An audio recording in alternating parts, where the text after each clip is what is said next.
Hello, I'm Paul Beckwith, and in today's video I'm going to discuss a concept known as the human climate niche. So if you look at the population density around the world, or for that matter if you look at GDP around the world and plot it versus mean annual temperature, you get two peaks. So the first peak is at about 13 degrees Celsius. The mean annual temperature is 13 degrees Celsius, and that's most of the wealthy global north, where there's high population densities. And you also get a second peak, not quite as high, at when the mean annual temperature is 26 degrees, and that's the high density subtropical regions of the world. So the interesting thing is, how these curves shift with climate change. So a recent paper discusses all of these things, and it looks at these different scenarios for the future and tries to project what fraction of the population falls outside of that human climate niche, the niche which is conducive to having high population densities and therefore high GDP. So let me get right into the paper. It's actually quite a different way of looking at the effects of climate change. We often look at just the monetary cost, but since the rich have a lot more to lose, that skews everything. It's better to look at it on a per capita basis. Okay, so this is a paper in Nature Sustainability. It's called Quantifying the Human Cost of Global Warming. And Tim Lenton is the head author. He's done a lot of work on climate tipping points for many, many years. And there's a team of authors here. So let's talk about the abstract first. So the costs of climate change are often estimated in terms of dollars, in monetary terms. But of course, this raises ethical issues. So this paper looks at these costs in terms of the numbers of people that are left outside the human climate niche. And the human climate niche is defined as the historically highly conserved. So over time, it hasn't changed that much. It's a distribution of relative human population density with respect to mean annual temperature. So what this paper shows is climate change has already put about 9% of people outside of this niche. Okay, so that's a significant percentage of the world is already today outside of this human climate niche, if you like. By the end of the century, current policies that lead to around 2.7 degrees global warming. Now, this is I think it's going to be much higher than that gain. But that, if it was only 2.7 degrees Celsius, that would leave, we're already at 1.2 roughly. That could leave about 1/3, or it's basically from 1/5 to 1 and 2.5, right? 22 to 39% of people. So 1/3 would just be, of course, 33.3%. But that number of people, that percentage, would be outside the niche with the global warming of 2.7 degrees Celsius. Of course, and so you don't have to think of this at the end of the century. You can think of this as when we reach this value.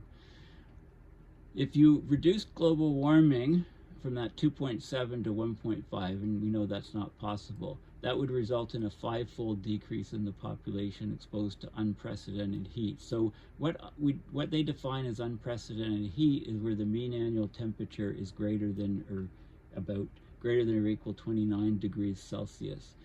Now, if you look at it in terms of lifetime emissions of the global average citizen, so 3.5 lifetime emissions of the global average citizen today and that would equate to 1.2 average U.S. citizens, because U.S. citizens produce much higher per capita emissions.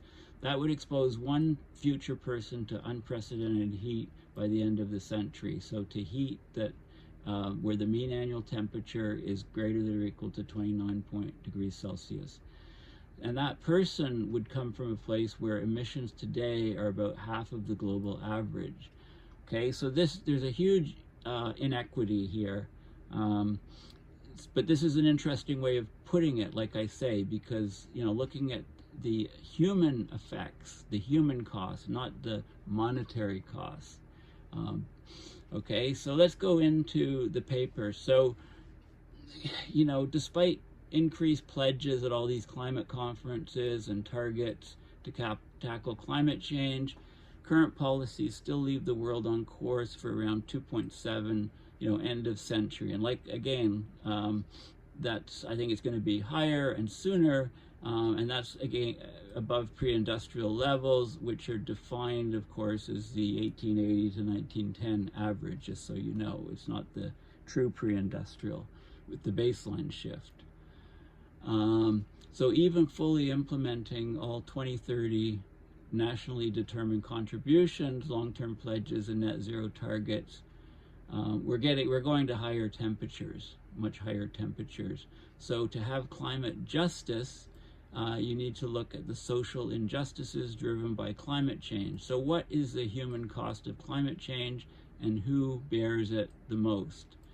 Okay, existing estimates tend to be expressed in monetary terms, in dollar terms, but they tend to recognize the impacts on the rich more than those on the poor, because the rich, of course, have more money to lose. And they also tend to value those living now over those living in the future. So the discount rate of the value of a life in the future is considered very, very low at present, and that needs to change. It's not equitable. Future damages are subject to economic discounting. But from an equity standpoint, this is unethical. When life and health are at stake, all people should be considered equal, whether rich or poor, alive or yet to be born. So there's a lot of work that considers how climate variability and climate change affect disease, which is morbidity, and mortality, which is death. Okay, so here they look at the exposure of people to less favorable climate conditions, defined as deviations of human population density with respect to climate, deviations from the historically highly conserved distribution, or so-called human climate niche. So the climate niche of species, right, when we talk about a niche for species, for humans in particular, it integrates multiple causal factors, including the combined effects of physiology, right, how our body reacts to the external environment, the temperature, the humidity, etc., and the ecology, how, you know, the interaction with other species in the ecosystem. So we've adapted physiologically and culturally to a wide range of local climates, but despite this, our niche shows a primary peak of population density at a mean annual temperature of 13 degrees Celsius and a secondary peak at 27 degrees Celsius. I said 26 in the introduction, but it's 27. That 27 degrees Celsius is associated with monsoon climates, principally in South Asia. Now, of course, the population density distribution of domesticated crops and livestock follows similar distributions to humans, as does GDP, okay, where the population density is high, the GDP is high. So that shares the same independently identified primary temperature peak of 13 degrees Celsius. And mortality also increases at both high and low temperatures, consistent with the existence of a niche. So there is like this human niche. So let's have a, so basically they looked at the human climate niche previously, and this is an update, and if you get exposure outside of the niche, so if you're outside the climate niche, there's more deaths, there's more diseases rather, there's more deaths, there's adaptations to try to adapt to the unfavorable environment, and there's also displacement of people. There's migration of people elsewhere. High temperatures have been linked to increased mortality, increased deaths, decreased labor productivity. I mean, outdoor workers are just much less productive. It's too warm. Decreased cognitive performance. You know, when it's super hot and you're sweating like a pig, you basically can't think straight. Impaired learning. You know, if schoolrooms are too high, indoor air quality is not great. That impairs learning. Lots of studies show that. Adverse pregnancy outcomes, unhealthy babies, decreased crop yields, increased conflict for resources. There's more hate speech partly because there's a lot more migration, and there's also infectious disease spread. You know, and we can expect more infectious diseases like coronavirus as the climate warms. So some sources of climate-related sources of harm that are not captured by the niche include things like sea level rise and permafrost melt. Okay, so so let's have a look at some of the figures here. So this is mean annual temperature in degrees Celsius. Okay, and in 1980, this was the curve here.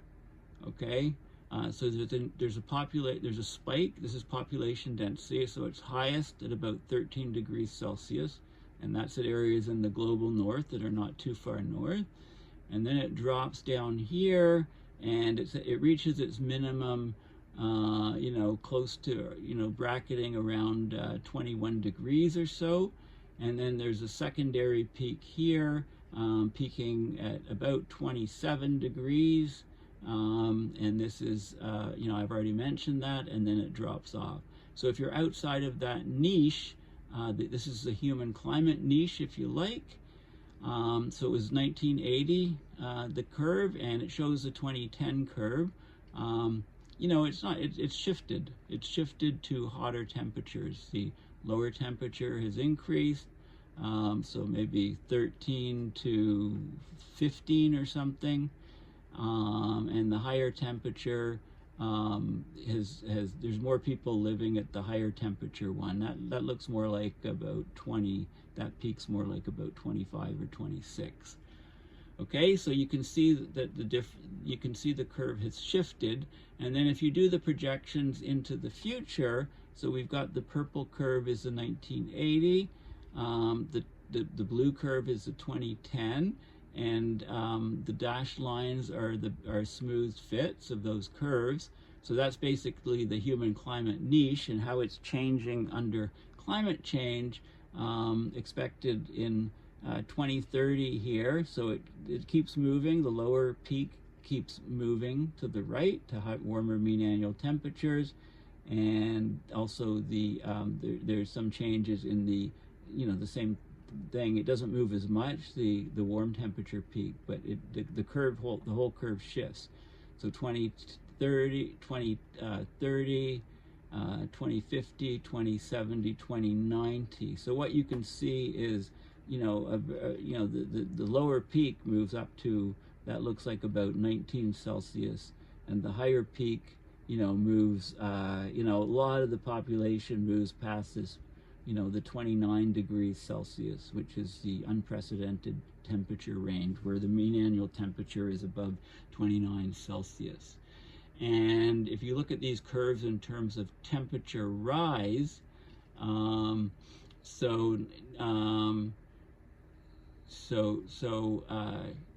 know, from this point here, 1980, it shows different temperatures that are projected into the future up to 3.6, and you can see how the you know, the population density shifts. So this is this again is the 1980 curve, and you can see that's 0.3 Celsius. Right now we're about 1.2 Celsius. We're slightly lower than the blue curve here, okay, but we're getting very close to that blue curve. And then as the temperature rises in the future, we can expect the curves to shift more. And that exposes a lot of people to these unprecedented temperatures where mean annual temperature is above 29 Celsius. Okay, so it's a double, and the fitting is like a double Gaussian. So you got a Gaussian here, like a bell curve here, and a bell curve here. And you combine the two of them, and you get the double peak curve for the human climate niche. Okay, so, what are the mechanisms behind the niche? Okay, so the human climate niche, it's shaped by direct effects of climate on us, but there's also indirect effects on the species and resources that sustain or afflict us. I should mention that with these curves, of course, the population is growing. So we need to look at different population growth trends. I think one of the trends is that we peak at about 9.5, we're at 8 billion now, and we peak at about 9.5 billion by 2070, and then maybe drop a little bit, and other scenarios where we just keep going up to, we go up and up and up, and so on. So that's another factor. So this curve is not just determined by temperature, but it's also derived by, the population, because it's it's population density. As there's more and more people on the planet, the population density is naturally going to get higher. So the area under the curve should increase, but it shifts over. Okay, so there's direct and indirect effects. So direct effects include health impacts and changes in behavior. So human perceptions of thermal comfort evolved to keep us near optimal conditions of 22 to 26 degrees Celsius. So if we go outside this range, like inside our houses or that, we get pretty uncomfortable. Human well-being declines above 28 degrees Celsius. Of course, it depends on humidity as well. And behavioral changes include altering clothing, changing the environment, including to indoor environments, so less time outside, more time inside, altering work patterns. So, in very, very warm countries, the work's done at night outside. These can buffer individual exposure to temperature extremes, but still affect collective well-being by effects on work. So high temperatures I've mentioned this, they can decrease labor productivity, cognitive performance and learning. They can produce adverse pregnancy outcomes and increase mortality, increase death. Exposure to temperatures greater than 40 Celsius can be lethal, and lethal temperature decreases as humidity increases. So I've talked a lot about the wet bulb temperature, WBT. So at wet bulb temperatures greater than 28 Celsius, that's where humidity is 100%, the effectiveness of sweating in cooling the body decreases. Wet bulb temperatures of 35 C are fatal. But that's theoretically based on the core body temperature. It turns out wet bulb temperatures above about 32 Celsius are actually more like the number for being fatal in perfectly healthy individuals. In people that are compromised, that are older, that are younger, have associated less ability to handle these high wet bulb temperatures of even like 31, 32 Celsius. The body can basically no longer sweat, no longer cool itself. So core body temperature increases. The person gets heat stress, heat stroke, and can die working outside in those high wet bulb temperatures. So those are definitely niches that are lost for people to live in. High temperatures can also trigger conflict or migration to lower temperature locations. So people and animals and plants end up migrating to cooler regions, which is closer to the poles in the respective northern and southern hemisphere. Now, indirect effects occur when climate influences the distribution and abundance of species or resources that sustain or afflict humans. So, for example, warmer, wetter conditions tend to favor vectors of human disease. Now, there's an example of this right now in Florida, I believe in Sarasota. It's been very, very warm and very, very wet, and people are catching malaria. They're quite concerned there about a malaria outbreak. I've just heard that today. The majority of the world's population remains directly dependent on access to fresh water, lives within 3 kilometers of a surface freshwater body. About 2 billion people depend on subsistence agriculture, and thus the climate niche of their crops. Okay, so there's many indirect effects. 120 million people are pastoralists. They depend on their domesticated animals, which as mammals have similar physiological limits to humans, a similar niche, if you like. Despite a globalized food market, most countries pursue food security through localized production. So this couples the rest of us to the climate niches of the crops and livestock we consume, which is similar to the niche of humans. Now, high temperatures, of course, decrease crop yield potential. Warming is spreading key crop pests and pathogens. Major rain-fed crops like maize, which is corn, rice, wheat, are already migrating, somewhat mitigated by increases in irrigation. Okay, so this and the historical constancy of the niche. So the niche hasn't changed much over time, getting the 2 nodes. But it has changed. So I'll show you some data from 300 BC, 500 BC, and 6000 BC. 6000 BC were mostly hunter-gatherers, so so it's a much more uniform curve. You still get 2 peaks, but they're not very high. It's a much flatter distribution when we were hunter-gatherers, and there are a lot less of us. So calculating exposure. How do we calculate our exposure? There's exposure to unprecedented heat. Okay, so that's when the mean annual temperature is greater than or about 29 degrees Celsius. You can talk about total exposure due to temperature change only, but also total exposure due to temperature and demographic change. Okay, this is important because you need to include the demographic change. You need to include the growing population and the demographics, the distribution of that population with age, because different age categories, people in different age categories have different tolerances to like heat waves, for example. Okay, so you can basically look how the curve shifts over time from climate change. Look at the population that's exposed to mean annual temperatures greater than 29 degrees Celsius.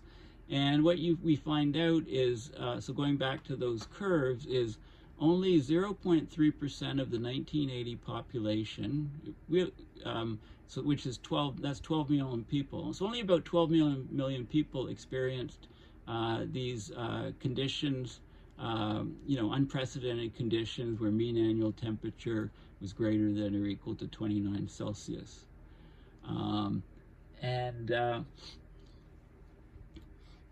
So what you can then you need to include the demographic change as because as the population grows, there's higher population density in more regions, and that can shift the curve too, especially if for example, more of the population is growing in the warmer temperature peak, then that peak will rise relative to the 13-degree peak, right? So the demographics need to be taken, and also they did some work here, to see, is mean annual temperature, is it a good metric to look at for this climate niche study?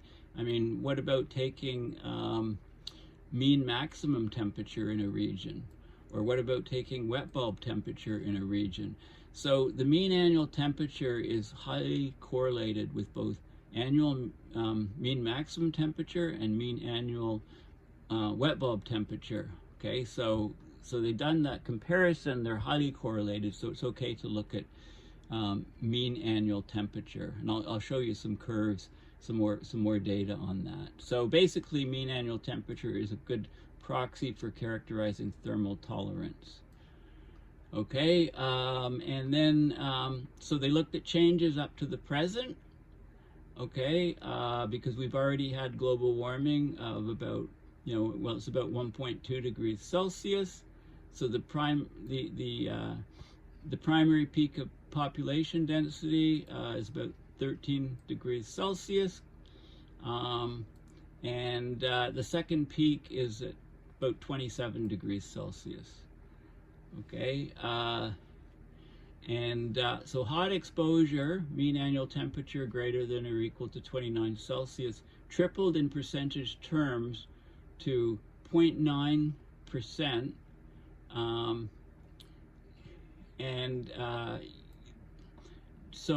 But being outside the niche, okay, which is being outside the niche, that was 9%. So roughly about 9% of the global population presently has been exposed outside the niche due to temperature change alone.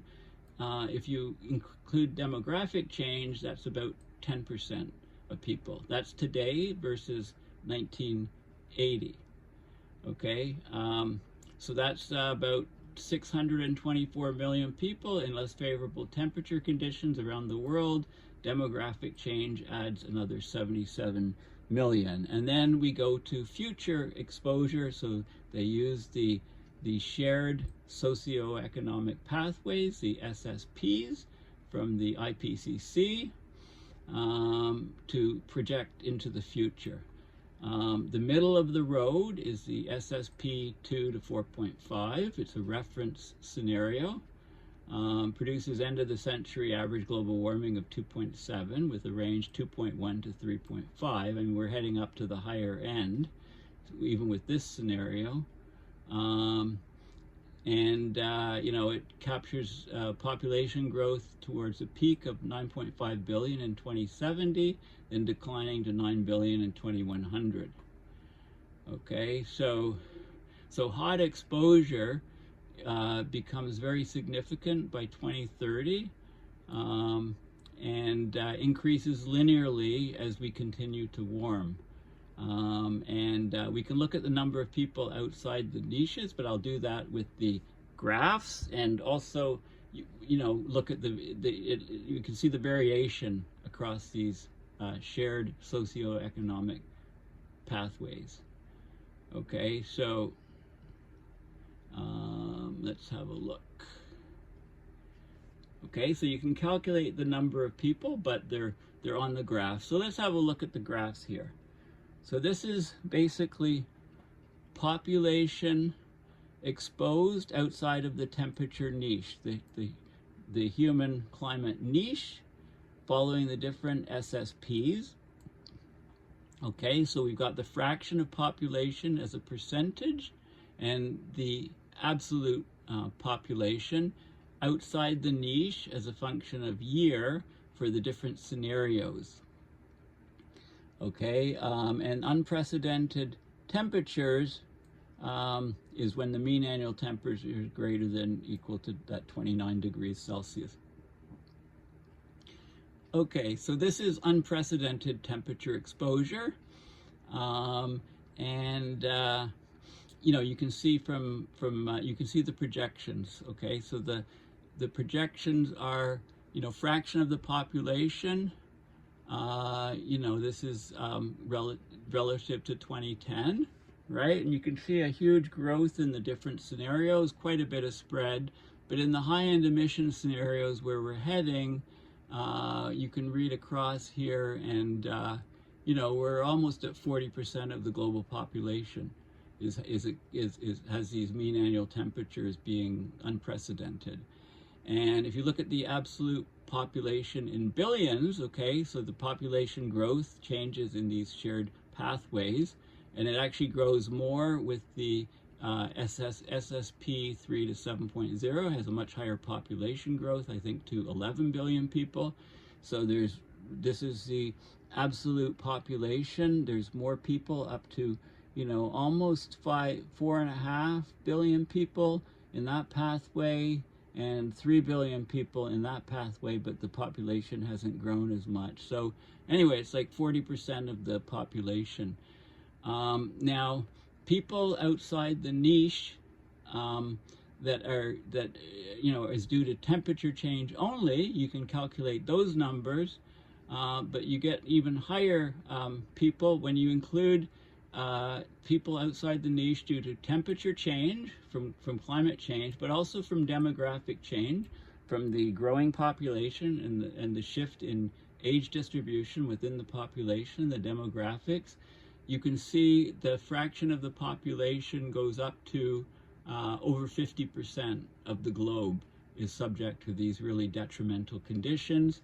In terms of billions of people, you have up to about that's about over 6 billion people affected.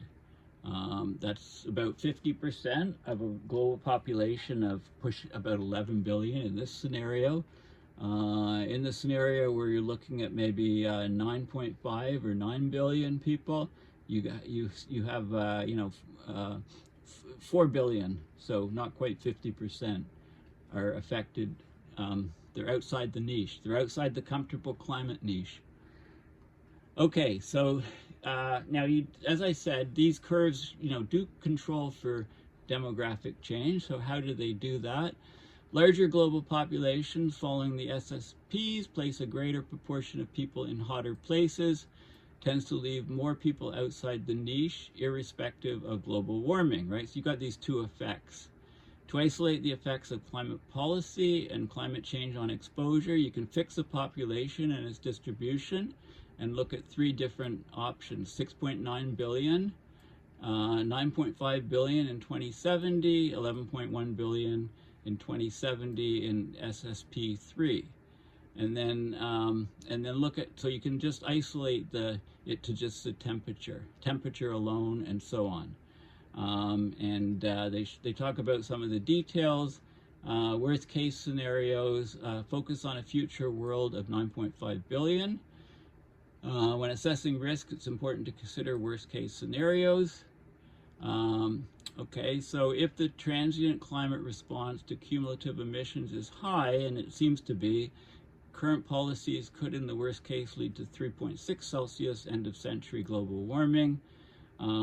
This would result in 34 plus or minus 10%, or in other words, 3.3 billion people hot exposed, 39% or 3.7 billion people left outside the niche from temperature change only, and 48%, which is 4.5 billion, when you include demographic change. So we're talking about billions and billions of people, very significant parts of the global population. Now, if climate policy is strengthened, they look at how much the exposure is reduced.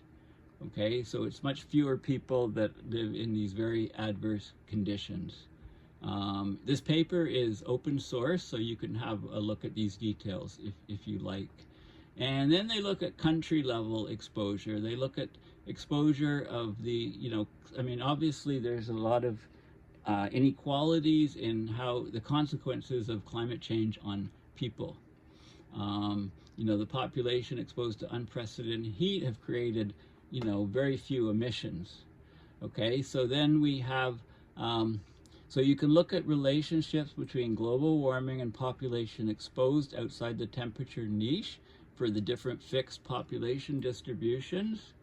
Okay, so here's the 6.9 billion curve, the 9.5 billion, and the 11.1 billion. Here we are right now. We started at 1.2, so relative to today, you can see this fraction of population being affected is, much, much higher with a higher population. This is unprecedented temperature exposure, and this is people outside the niche, and this is combined demographic and temperature. So you can see, we're talking about huge fractions of the population. And here's a map. Regions, this shows regions and population density exposed to unprecedented heat at different levels of global warming. So 1.5 Celsius, which we're almost at, and 2.7 degrees Celsius. And what you can see is the hashed area. Okay, the hashed area is where mean annual temperature is greater than or equal to 29 degrees Celsius. Okay, so what you can see is here's where we are right now. Most of the stressed areas are in Africa and in the Middle East, okay, and some in India, a few in Australia, and also in the north part of South America. Okay, so those are the stressed areas. The colors are the populations in the different regions. Okay, so the red areas are highly populated, and so on. Blue areas are the least populated. And here, look at the change with the 2.7 Celsius warming. So most of Brazil nailed. This is very bad because, of course, the rainforests are there. You know, huge swaths of Africa. The swath in the Middle East is greatly expanded. And you can also see, you know, look how India is hammered. And India, with such a high population density, is going to suffer huge numbers of negative consequences. And then you can see in Indonesia and in northern Australia also. So this is a large fraction of the population is going to be living with the mean or the average annual temperatures being above 29 degrees Celsius. So it's going to be horrendous for people to live in these areas. Okay, and here, this is a country-specific information, country-level exposure.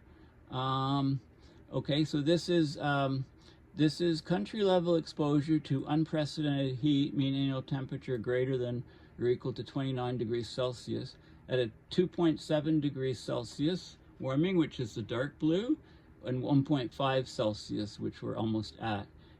This is, you know, a world of 9.5 billion people around 2070.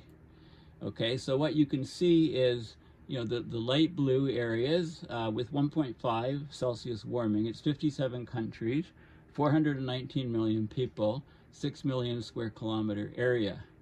Then you add the temperatures, you know, look at the additional areas when we reach 2.7 global average, you know, whatever year that is.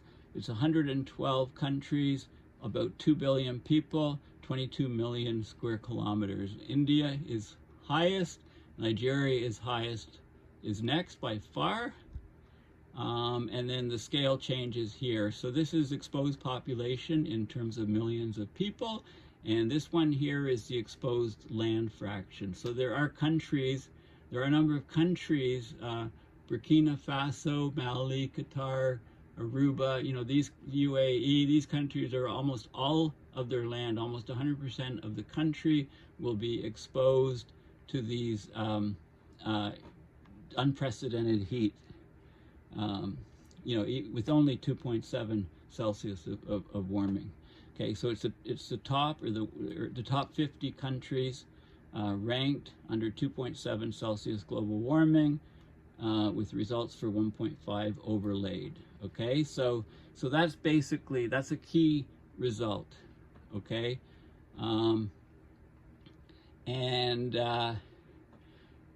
you know, that you can talk about, you can relate present emissions to future exposure, and they go through the calculation based on an individual's cumulative emissions.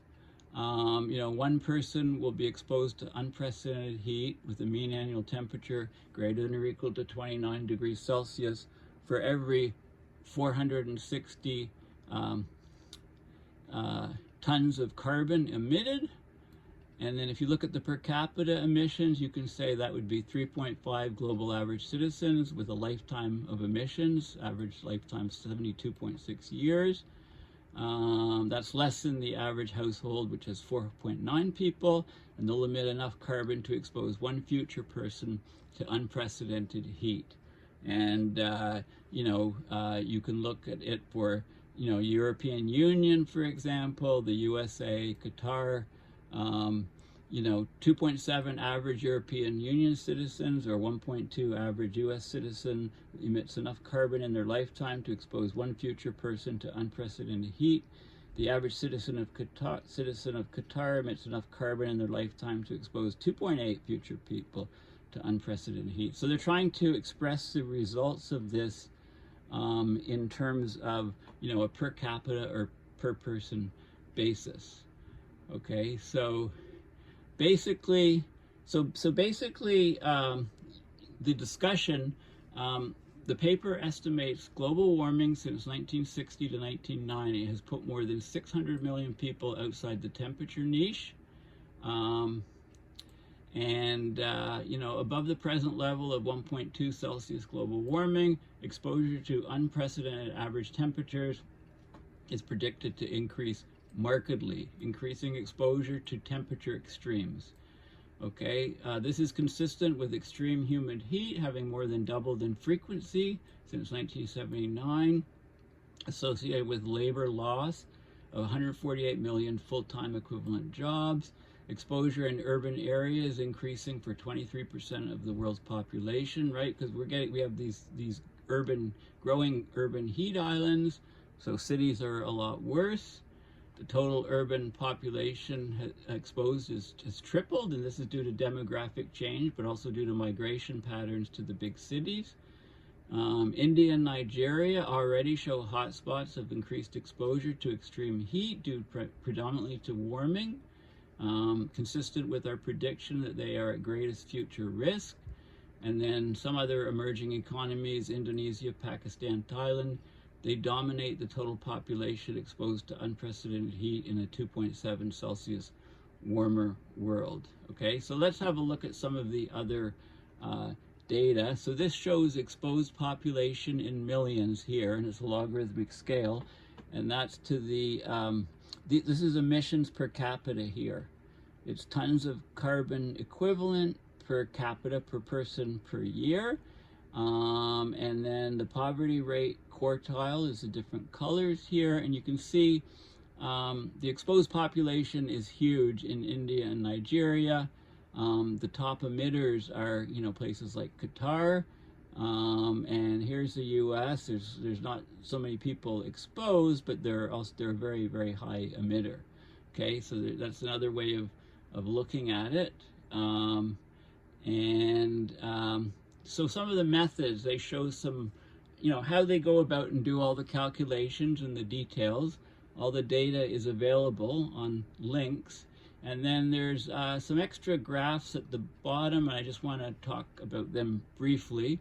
So, you know, here's population density, mean annual temperature. This is 300 years before present. This is 500 years before present. So this is 300 years before present. So it looks like there's two peaks here, two sub-peaks, and then a peak here. So you get the you know, slightly different distribution. This is 500 years before present. The green curve, again, you get the two peaks. This is interesting. This is 6,000 years before present. So there's this curve here, and this is another study, the green curve. So there's differences there. You know, if you look how much flatter it is. The peaks are much lower. You know, we're mostly hunter-gatherers there, but there was still, you know, this human niche in terms of mean annual temperature. But, you know, we weren't tied down to domestication of crops, etc. People were much more mobile, so the curve is flatter. Yeah, interesting. And then this is the, okay, then also they looked at, this is mean annual precipitation. They looked at comparing the data with precipitation instead of temperature. And of course there's some relationship, because when mean annual temperature is much, much higher, you can be basically in a drier world. Depends on where your water sources are for evaporation, etc.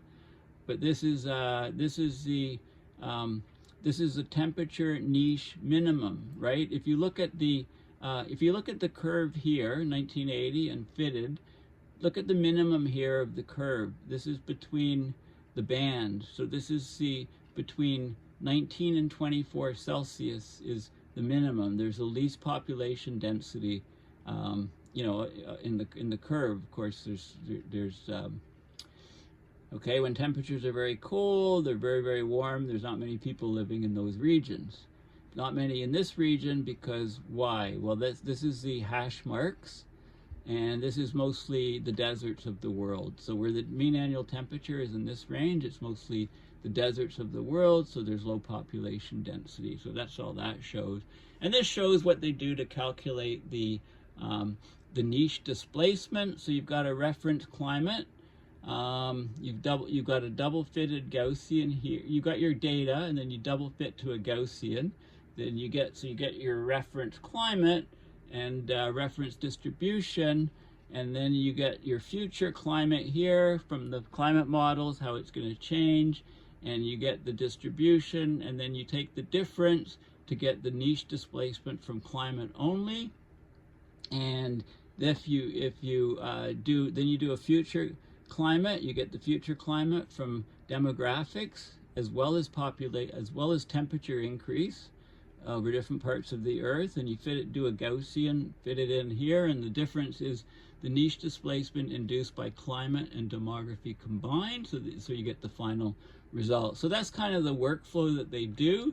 And then they looked at the number of days where the maximum temperature was over 40 degrees Celsius.